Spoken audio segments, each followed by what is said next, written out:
Au lieu de travailler 35 heures par semaine, vous travaillerez 70 heures par semaine, 12 à 14 heures par jour. Mais vous ne pouvez jamais travailler plus de 24 heures par jour, car nous n'avons que 24 heures par jour, et ça limite l'argent que vous pouvez générer en un jour. Ce qui est lié au temps limite la création de la richesse. Ces variables ici sont limitées et incontrôlables. Donc, on peut voir que cette voie lente de la création de la richesse n'est certainement la plus appropriée pour créer une richesse. Empruntez plutôt le raccourci suivant, l'autoroute qui est le chemin des millionnaires. L'autoroute utilise tout un vocabulaire différent. Ici, on parle d'actifs, de résultats nets, d'entreprises, de bénéfices, et non plus de salaires, de petites économies, de diplômes. Si vous empruntez l'autoroute, vous êtes sur une voie sur laquelle vous êtes maître de votre destin financier. Vous n'aurez aucune limite sur votre plan et vous seul avez le contrôle. L'autoroute, c'est chercher les besoins des consommateurs et répondre à ces besoins. L'autoroute, c'est arrêter de courir après l'argent et commencer à courir après les besoins. Arrêtez de penser à votre entreprise en fonction des désirs égoïstes, qu'il s'agisse d'argent, de rêve ou de la tendance à faire ce que l'on aime. Au lieu de cela, recherchez les problèmes, de besoins, les difficultés, les déficiences de services et émotions et faites-le de manière intelligente. Si au lieu de faire une séance de coaching individuel, vous faites une série de vidéos coaching et la vendez en ligne 10 000 fois, vous empruntez l'autoroute. Si vous écrivez un e-book et le vendez 15 000 fois, vous empruntez l'autoroute. Si vous créez n'importe quel produit numérique et le vendez des milliers de fois, vous empruntez l'autoroute. Votre source de revenus n'est plus le salaire, mais un système d'entreprise que vous pouvez contrôler et qui n'est pas limité. Vous pouvez contrôler le prix auquel vous vendez vos produits, et la quantité de produits vendus n'est pas limitée. Vous pouvez en vendre autant que vous voulez, que ce soit des produits physiques ou numériques, comme des formations ou des logiciels. Quand vous utilisez cette voie, l'équation de la richesse est celle-ci. La richesse égale votre bénéfice net, c'est-à-dire le nombre d'unités vendues multiplié par le bénéfice unitaire, plus la valeur de votre actif. Si vous achetez en Chine des coques pour iPhone à 1 € l'unité, que vous revendez en ligne pour 10 € l'unité et que vous dépensez 2 € pour acquérir un client, votre bénéfice net est de 7 €. La valeur de votre actif est corrélée au profit que vous réalisez. Plus votre profit net augmente, plus la valeur de l'actif augmente aussi.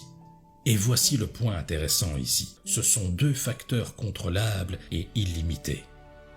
Si dans l'exemple précédent, vous faites un bon marketing et que vous attirez 1000 clients par jour, vous êtes à un potentiel de 1000 clients par jour. Si vous comparez cela à la première variable de l'équation de la voie lente dont dépend le salaire, le nombre d'heures travaillées d'un côté, vous êtes limité à un multiple de 24 heures par jour et de l'autre, vous êtes limité à un multiple de 1000 clients. Qui a le plus de chances de générer des millions ? En plus, si on ne peut pas dépasser la limite de 24 heures dans une journée, on peut facilement augmenter la limite d'unités vendues. Dans son exemple, MJ de Marco vous montre que l'augmentation d'1 seul % de vente lui rapportait $480 par jour, soit 14 400 $ par mois. Combien faudrait-il de temps à un salarié pour atteindre ce montant ? Et en augmentant le prix de 0,5 $ par produit vendu, il passe d'un bénéfice de 8 000 $ par jour à 10 800, soit un total de 84 000 $ supplémentaires par mois. Quand vous empruntez l'autoroute, vous ne devenez pas que consommateur, vous devez être également producteur. C'est là toute la différence avec les autres voies. Dans la voie lente et le trottoir, les gens sont enclins depuis leur enfance à penser à consommer au lieu de produire. L'autoroute veut que vous pensiez comme un producteur, que quand vous rentrez dans un magasin, au lieu de penser à acheter, vous switchez votre manière de voir les choses et cherchez à savoir comment ce magasin déploie sa stratégie marketing, comment elle procède avec ses ventes en ligne, etc. Et être producteur inclut tout un tas de choses. Vous pouvez créer des logiciels informatiques, vous pouvez créer des blogs, des vidéos YouTube. C'est tout un catalogue de choses qui sont généralement des actifs et qui apportent de la valeur au plus grand nombre. MJ DeMarco a sélectionné quelques types de business qu'il appelle des arbres à billets que vous pouvez créer et qui font partie de l'autoroute de la richesse et dont le revenu n'est pas du tout attaché au temps que vous y consacrez. Premièrement, il y a le système de location. Cela va de l'investissement locatif aux brevets et marques déposées. Ce système prend beaucoup de temps pour être mis en place, mais une fois que vous l'avez établi, il vous rapporte un revenu illimité dans le temps. Il peut s'agir des loyers que vous percevez de vos biens immobiliers, des redevances que vous percevez à chaque fois que vos contenus, par exemple une musique que vous avez produite, est utilisée. Deuxièmement, le système de logiciel. Vous programmez un logiciel informatique et vous en vendez autant que vous voulez sans limite de temps ni celle d'unité vendue. Microsoft peut vendre son Office 365 à autant de clients et à n'importe quelle heure de la journée. Troisièmement, les systèmes d'information.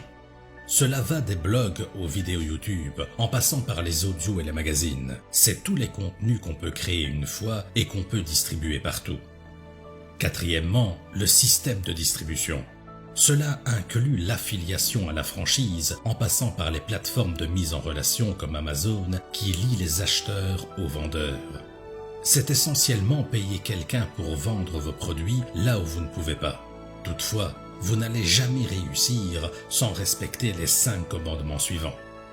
Et le premier commandement qui est un indispensable est le besoin. 95% des business échouent parce qu'ils ne satisfont pas le commandement de besoin. Arrêtez de courir après l'argent, courez derrière les besoins.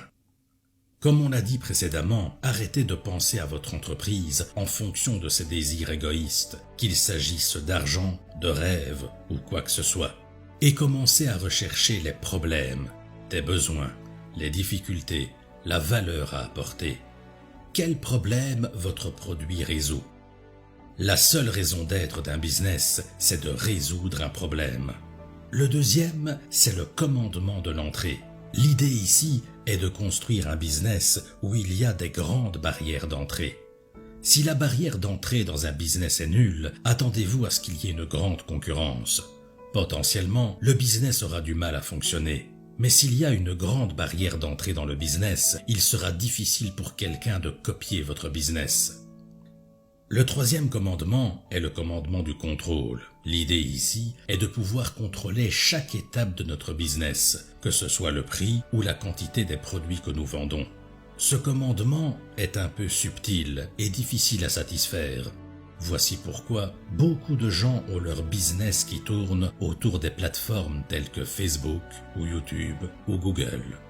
Un changement dans l'algorithme d'une de ces plateformes peut résulter au changement du business entier et on n'a aucun contrôle. Le quatrième commandement est le commandement de la portée.